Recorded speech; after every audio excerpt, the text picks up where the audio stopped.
what immediately comes to mind is how do we empower our children? Okay, I have 3 children. My eldest son, uh, he he also got sick. We all got sick. We all got the flu, and I had to step out the other day, and I left him home, and I said, I'll be back in an hour, and he asked me something. He said, "Bob, I got a question for you," and I was like rushing out the door, and he was like, "No, that's okay. I want to ask you." I said, "No, go ahead, ask me." He said to me, "What do I do if ICE shows up at the door?" Wow. I did not know that that was what was going through his mind. And um, so he asked me, and I asked him, I said, "Are you like, what is the fear here?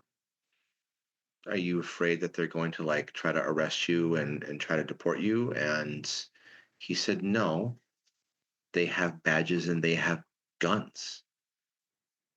And, I told him exactly what to do. I told him what his rights were. I told him that his rights are to keep that door closed and to not answer. And that in any other scenario, right, he needs to tell them that he's not talking to them without his father.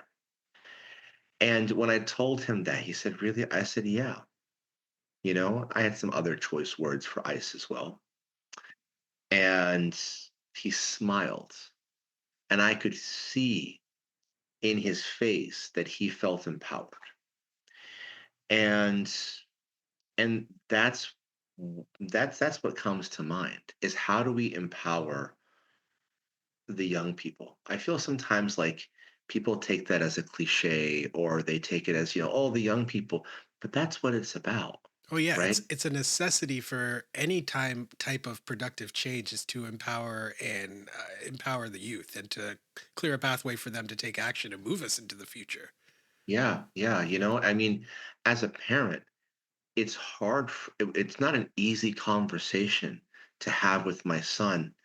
Hey, because of your Palestinian blood, there are people who hate you, who think you're not even human.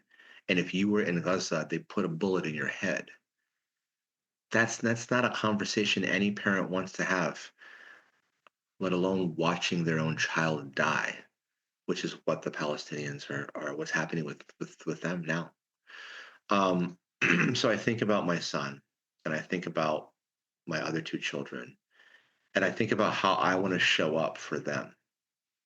And we learn by example. And my hope with my children is that there never comes a point when they wonder what their values are and whether they should stand up.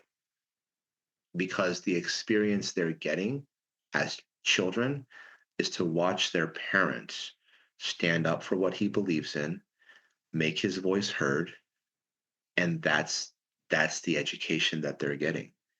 And so, you know, I think that's real important. I You think know, so what you're saying, Ali, it reminds me of a recent guest on the show, Dr. Jojo McManus, decades long anti-racist activist, racialized white man who grew up with an adopted black brother. Um, and he made sure to explain during our conversation that him growing up with that adopted black brother was not the reason why he ended up becoming this decades long anti racist educator. Rather, it was his parents who empowered him and raised him in an anti racist household that 100%. allowed him to gave him the foundation and the courage that we talked about earlier to take action and to speak out. He told stories about speaking out against what his teachers were teaching in school, lies that they were teaching, getting people to celebrate, men who enslaved others at a time, and pretending like that was just the way things were when there were Right. people fighting against enslavement the entire time. Or whether it was protecting his brother, right, from someone hurling the N word at him, or whether it was observing his parents stop a discriminatory act outside of the liquor store in which they were running, you know. Yeah. And so ultimately, I think, you answer your own question there with your story, which is that, you be the example, right? That's how you empower your kids. Your kids are developing their own foundation of their own values, right? And their own things that they care about and believe in. And when they express, hey, like, I have this fear, or I have this desire, or I have this value, or I want to protect my brother, or I want to, this guy's getting bullied, or whatever. The way that you respond and the way that you communicate with them about those situations, that will dictate the future, and that will either empower them or disempower them. Right. And I think you're right. We really have to take care with those moments and those discussions with our children. We definitely need to have them. So for any parents out there who are not having them, you need to have them. Yeah. But how you have them is extremely important, and what you allow for your kid to do and say is extremely important. Like, he mentioned, Dr. Jojo, that when he spoke up against his teacher, he didn't have a fear that his parents were not going to support him, because they had already had that conversation, that they would have his back. And they did have his back, even when maybe he went about it the wrong way, even if maybe he was too aggressive, or like what could be considered disrespectful sometimes. They always had his back with the actions that he was taking. He said that made all the difference. And now, at least him, all these decades later, putting out a book about his journey as an anti-racist educator and somebody who's been holding on to those values, promoting them within racialized white communities all around the nation, working with people in higher education to try to implement policies that recognize anti-racism as a value. And all of that came from his parents creating that environment for him to feel comfortable and to exercise his actions in a way that represented his values. And you're giving your son the exact same thing, brother. And I Yeah. just love that. Thank you. I hope I am. I hope I am. I mean, it's. I think as a parent, it can be so hard to parent with intention when I, as a parent, I'm just getting through the day to day, like surviving the day, right? Um, to raise three children and to work and have a career, and then to also like take care of myself and pursue the things that I want to pursue, and to be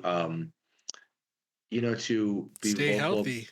yeah, to stay healthy, to be vocal also about the things I want to speak about, right? The truths I want to speak about.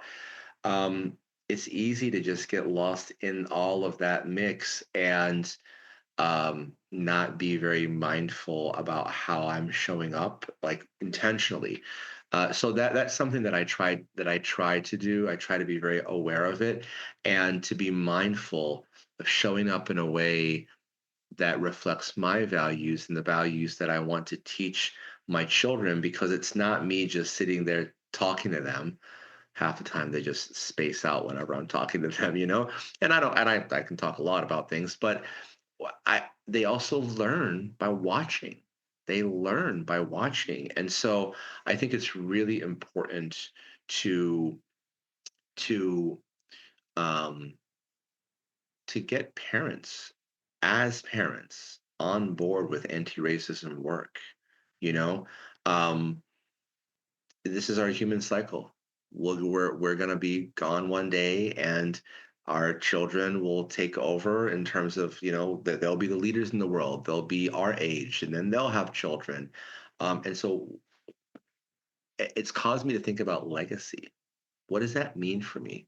I didn't think about legacy in the beginning as a parent much, and I think about legacy all the time. And legacy, I feel like there's a feeling that a lot of people have, that legacy is about like finances and property and physical things in the world that we leave to our children. The legacy is so much more than that, right? Legacy is about the values that we leave for our children, not just the beliefs. It is about beliefs, but it's also about values. Um, so I think it's crucial. In some ways, I think that the interconnectivity of the world, um, it's a good thing that we have this in some ways as well, because the young people are witnessing what's happening. Israel can't just commit genocide and ethnic cleansing and occupy Palestinians currently without real long-standing repercussions for how Israel as a nation, Israeli society is viewed by the rest of the world, because people aren't buying it in the international community anymore. The Zionist propaganda, the fear mongering, the shaming, the ostracizing, the mechanism used to attack those who criticize Zionism. People aren't buying it anymore, and they're just not accepting it. They're not accepting the double standard. And so that is empowering, and that needs to be capitalized on. And you mentioned earlier about how do we not be reactionary? And I think that when the reaction dies down, it's about maintaining the course after that. And you're going to get people who will fall off because we as human beings are reactionary.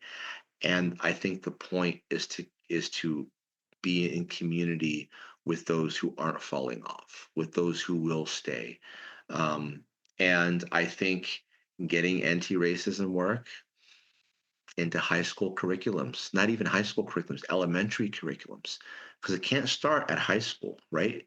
It's got to start earlier on, and pushing an anti-racism framework to be included in education at a very young age, I think is critical. Yeah, so do I. Thanks for watching. For access to the full-length conversation and all of the 2-hour-long, unedited conversations that I've had on race, click the support link in the description below. Thanks for your support, and see you next time.